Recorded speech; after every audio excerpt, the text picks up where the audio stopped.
दागिन्याने सजवणं महत्वाचं का प्रेमाचा अलंकार घालून सजवणं मोठ्याचं? कोणीही कबूल करेल मला, दुमत असण्याचं काही कारण नाही आहे. दागिना महत्वाचा नाही आहे, पण प्रेमालंकार घातले तर त्या अलंकारावर बाई अत्यंत खुशी असते, समाधानी असते, तृप्त असते. बरं का, श्रीमंताच्या घरची बाई आहे, नवऱ्याला 2-2 दिवस भेटायला फुरसत नाही. ही गरीबा घरची आहे, संध्याकाळी 7 वाजता घरी येतो, मोठी खुशीत आनंद आहे चेहऱ्यावर. ती दागिन्याने सजलेली आहे, ही आनंदाने फुललेली आहे. काय म्हटलं मी? ती दागिन्याने सजलेली आहे, ही आनंदाने फुललेली आहे. कारण तो प्रेमाचा दागिना, एक लक्षात ठेवा, सोन्याचा दागिना सोनाराने केला, पैसे दिले असतील तुम्ही, पण प्रेमाचा दागिना कोणीच करत नाही. प्रेमाचा दागिना हा जसा तो पती घालतो, तसं आपल्या जीवनामध्ये प्रेमाचा दागिना कृष्ण परमात्मा विठुरायाच घालत असतो. म्हणून दागिने ठेवताना असे तसे ठेवायचे नसतात, त्याच्याकरता मखमली पेटी असते. काय दागिने ठेवताना कसे देतात? साधी अंगठी दिली तरी त्याला ते वरचं बॉक्स जरी असलं ना, तर आतलं मखमलीचं असतं. याचा अर्थ कळला का? अलंकार आहे, नीट जपून ठेवा, कुठेतरी चरे पडतील. मग साध्या दागिन्याला जर मखमली पेटी, तर खऱ्या खुऱ्या भगवंताच्या प्रेमाला हृदय किती कोवळं करायला पाहिजे, किती कोवळं करायला पाहिजे, ते कसं जतन करायला पाहिजे. म्हणून म्हटलं प्रेम देवाचे देणे, देहभाव जाये जेणे. आणि म्हणून वंदियली शिवे चरणीची गंगा, करीतसे भांगा नीट तिच्या, गोपिकांच्या वेशे प्रगटल्या श्रुती, गुह्य तुझ प्रती सांगितले. श्रुती स्मृती ह्या सगळ्या प्रत्यक्ष तिथे गोकुळामध्ये आल्या होत्या. त्या काही सामान्य स्त्रिया नव्हत्या. आणि एक महत्वाचा भाग सांगतो की भगवंताचं वय रासक्रीडेच्या वेळेला 5-6 वर्षाचं होतं, आणि गोपिका सुद्धा त्याच वयातल्या होत्या. याच्यातून काय अर्थ काढायचे ते काढा.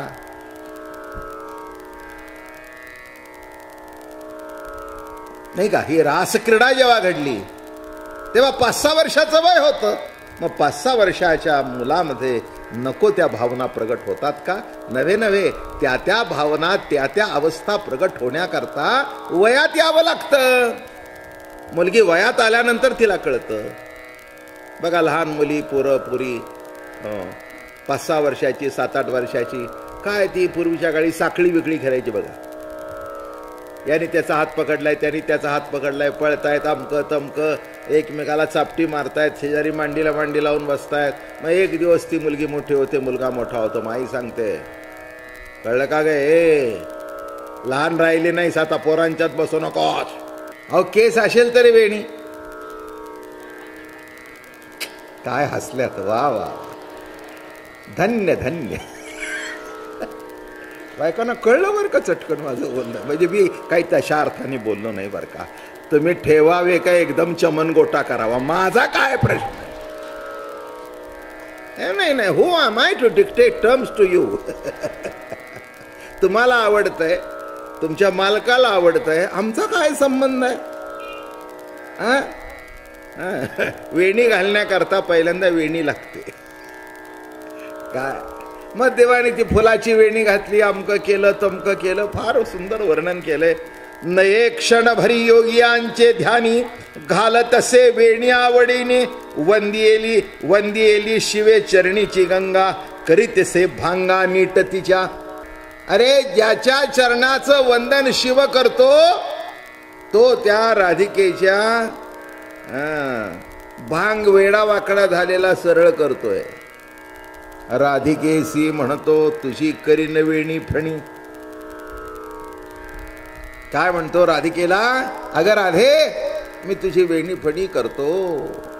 कोणाला आश्चर्य वाटेल की हे काय आहे, हे काय कृष्णचरित्र आहे काय, काही हे देवाचं आहे का भानगड, काय भानगड आहे? ओ, ही भानगड कळण्याकरता तर प्रवचन आहेत ना. प्रवचन कशा करतायत?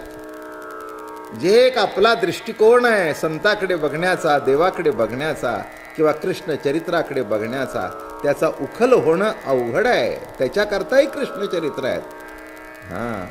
म्हणून सर्व संतांनी त्याच्याकरता मोठ्या आवडीने सांगितलं. लक्षात ठेवा, राधा ही कोणी स्त्री नाही आहे, ही भक्त प्रतीती आहे. देव सतत भक्त प्रतीतीला सजवत असतो. अजून दुसऱ्या दृष्टीने तुमच्यातली भक्ती आहे, त्या भक्तीमध्ये आनंद उचंबळून येणं म्हणजेच तुम्हाला सजवणं, म्हणजेच तुम्हाला अलंकार घालणं. केसात अलंकार घातले, हातात अलंकार घातले, पायामध्ये पैंजण अलंकार घातले. लक्षात ठेवा, नाचावंसं का वाटलं? पैंजण आहेत म्हणून नाही, नाचताय म्हणून पैंजण. जे कोणी नाचतं त्याच्या पायात पैंजण असतात का पैंजण आहे म्हणून नाचतंय? कुणाच्याही पायात पैंजण नाही. जे कोणी नाच करतं त्याच्या पायात पैंजण आहेत. नीट लक्षात ठेवा. पण पाय तसा हलतो म्हणून त्या घुंगरातून ना धिन ना धिन ना दा धिन ना, त्या घुंगरातून आवाज निघतो. पण तो घुंगरातला आवाज नाही, पाय तसा हलतो म्हणून ती घुंगर सुद्धा नाद तसं काढतात. आम्ही म्हणतो काय घुंगर सुंदर आहेत. अरे घुंगर सुंदर आहे का प्रभूने दिलेला पाय सुंदर आहे? लक्षात ठेवा, प्रभू कसं सजवतो. भक्त प्रतितीला प्रभू सजवतो. आणि मला असं वाटतं देवाने आपल्याला त्याच्याबद्दल प्रेम देणं हेच देवाने आपल्या भक्ताला सजवणं. नवऱ्याने दागिनं देणं महत्वाचं का प्रेम देणं महत्वाचं? हे बघा, अभिमानाचं इतकी भानगड मोठी आहे. ते भल्या भल्याला सुटत नाही. आपल्याला सुटलं असं म्हणू नये. मला अहंकार नाही असं सुद्धा म्हणू नका. केव्हा शिरेल तुमचं तुम्हाला कळणार नाही. फक्त देवाला प्रार्थना करावी, पांडुरंगा सांभाळ आम्हाला याच्यापासून पुष्कळ झालं. आता त्यांना अहंकार झाला म्हणून सोडून दिल्या. आता ही एक बरोबर होती, तिने तरी आनंद भोगावा का नाही? तिला वाटलं मी आहेच तशी.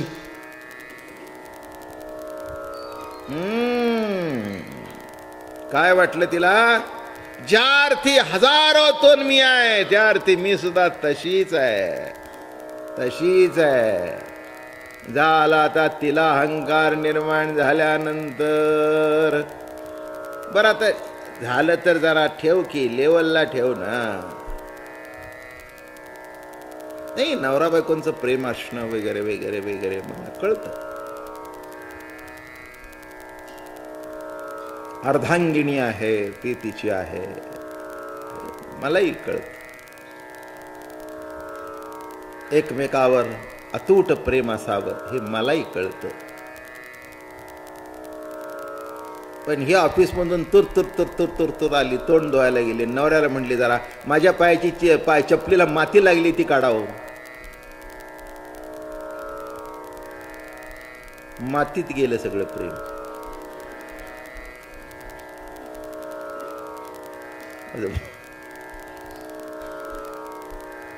ते म्हणाला काढलं तर काय झालं? हो हो, काही नाही, काही झालं नाही, काही झालं. मी कुठे काय म्हटलं?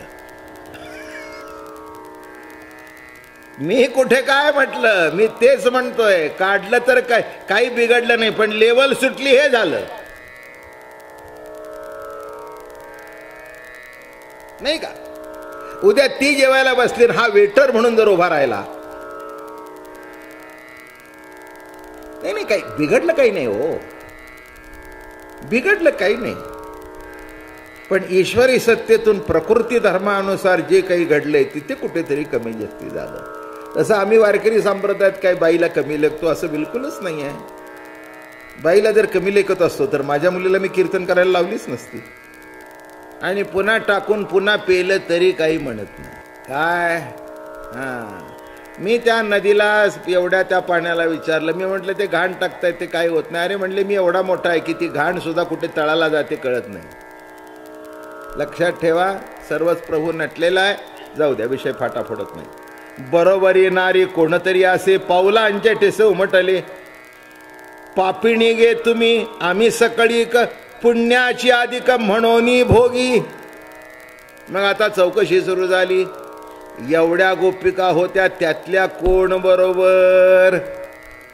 आणि एवढी कोण भाग्याची की तिलाच देवानी कशी बरोबर नेली, आणि आमचं भाग्य कुठेतरी कमी पडलं आणि म्हणून ज्या रडू लागल्या मोठ्या मोठ्यानी. पण आता कोण म्हणून कसं शोध लागायचा? आता हे बघा, एवढ्या महिला मंडळी आज आलेल्या आहेत किंवा पुरुष आलेले आहेत, यातला उद्या कोण येणार नाही मी कसं काय सांगणार? आता शेवटची माणसं मला या इथपर्यंत माणसं दिसतात, या पुढची माणसं दिसत आहेत, पण चेहरे तर एकही दिसत नाही. का मग याच्यातला कोण आला आणि कोण गेला नाही हे काही कसं काय कळणार? अशक्यच आहे ना. तसं एवढ्या गोपिका हजारोच्या संख्येने होत्या, आता त्याच्यातली कोण बरोबर गेली हे कसं काय कळणार? पण एकच सांगतो, जी भाग्यवंत होती तीच बरोबर गेली. बाकी सगळ्या रडत बसल्या. अगं काय ग तिचं भाग्य आहे, कशी बरोबर गेली? बरोबरी तिसी होय अभिमान, झाला असे स्वाधीन. आता पुढे तिच्या ती आलं भानगड. शेवटी एक लक्षात ठेवा, पाय सापडल्याशिवाय, पाय धरल्याशिवाय आणि पाऊल खुणा सापडल्याशिवाय देव सापडत नाही. देव सापडत नाही. म्हणून या ठिकाणी म्हणाले, चंद्राच्या प्रभेने चमकती पाऊली, एकी मागे एक धावतात, घेऊन या रज लाविताती भाळा, पाती सकळा निहाळोनिया. तिथले रज उचललं, चरणाला मस्तकाला धारण केलं. चरणीचे रज लाविन कपाळी, जी पदे रावळा सोयी जाती. चरणीचे रज लाविन कपाळी. तिथली माती उचलली आणि मस्तकाला लावली. तुम्ही म्हणाल त्याच्यात काय आहे? ज्यांना काही नाही ना त्यांच्याकरता कशातच काही नाही, त्यांच्याकरता कशातच काही नाही. नाही नाही, हे मातीत आहे असं समजू नका. पाय जरी पुढे केले ना तरी त्याच्यात काही नाही. कुठपर्यंत दोघं शेजारी बसत होते, त्यालाही तिच्या शरीराची जाणीव नव्हती आणि तिलाही त्याच्या शरीराची जाणीव नव्हती. ज्या दिवसापासून शरीराची जाणीव झाली त्या दिवसापासून लांब व्हा. म्हणून ज्यांना शरीरावर जे थांबले ते देवापासून लांब गेले, आणि शरीराच्या पलीकडे प्रेमावर गेले ते एकत्र आले. माझं म्हणणं कळलं का? जरा शरीराच्या पलीकडे जावंच लागतं ना. शरीरावर जिथपर्यंत नजर आहे तिथपर्यंत विकार आहेत. शरीराच्या पलीकडे गेल्यानंतर विकार संपले. आणि म्हणून या ठिकाणी सांगतायत, गोपिकांचे वेश प्रगटले आश्रुती. हे काही सामान्य स्त्री नाहीत, हे काही भोग भोगण्याकरता आल्या नाही, तिथे आत्मरती आहे त्याच्याकरता आलेल्या आहे त्या गोपिका. उगीच आपलं काहीतरी समजावून काहीतरी अर्थ घ्या, चुकीचा होऊन जाईल, चुकीचा होऊन जाईल. घेऊन या तिसी गेला कुंजवना, वज्रांकुश चिन्हे उमटती. गोपिकांचा मेळा येतसे तातडी, योगाईसी घडी जायतया. न लगेची शोध शिणिती सकळा, न जाती गोकुळा नामा म्हणे. आणि काय घडलं? पाऊल खुणा दिसल्या. भगवंताची वज्रांकुशकुट सगळी ते चिन्ह, म्हणजे वज्र आहे, अंकुश आहे, चक्र आहे, भगवंताच्या त्या सगळ्या खुणा तिथे मातीत दिसू लागल्या. आणि त्याच्याबरोबर दुसरी एक लहान लहान पाऊलं दिसू लागली. अरे म्हणे काय भानगड आहे? ही भगवंताची पाऊलं आहेत, पण त्याच्याबरोबर कोण आहे बरं का? न लगेची शोध शिणती सकळा, न जाती गोकुळा नामा म्हणे. चंद्राच्या प्रवेने चमकती पाऊले, दुरोनी देखिली गोपिकाने. कृपणाचे दन होते जे चळले, त्यासी लाधले अवचित. एकी मागे एक धावती ती नारी, आहे ते हरी ऐसे वाटे. आणि ती जेव्हा पावलं दिसली, चमकत होती अशी पावलं, चमकणारी भगवंताची पावलं दिसल्यानंतर इतके गार झाले, इतके गार झाले, त्या गोपिका पळू लागल्या. जसे एखाद्या कृपणाला आपला ठेवा मिळावा. शेवटी एक लक्षात ठेवा, पाऊल वाट सापडावी लागते, म्हणजे त्या मार्गाने आपल्याला जाता येतं, नाही का? आता हे मोठे रस्ते झाले, पूर्वी पाऊल वाटच होत्या ना. अरण्यामधून मार्ग होते, सगळं अरण्यच होतं, रस्ते कुठे होते? मग माणसं घरापर्यंत पोचत होती कशी? पाऊल वाटा. बघा गंमत असते, तुम्हाला तर सगळ्यांना कल्पना आहे. पाऊल वाट जिथून अगदी गवत जरी असले की नाही, पण तिथून तुम्ही चालू लागला की तिथलं गवत झिजलेलं असतं. समान हक्क, समान हक्क, आम्हीच का गोरदर राहायचं? समजून घ्या. हा 9 महिने एवढं ओझं पोटात वागवायचं आणि एवढं करून आमचं नाव नाही.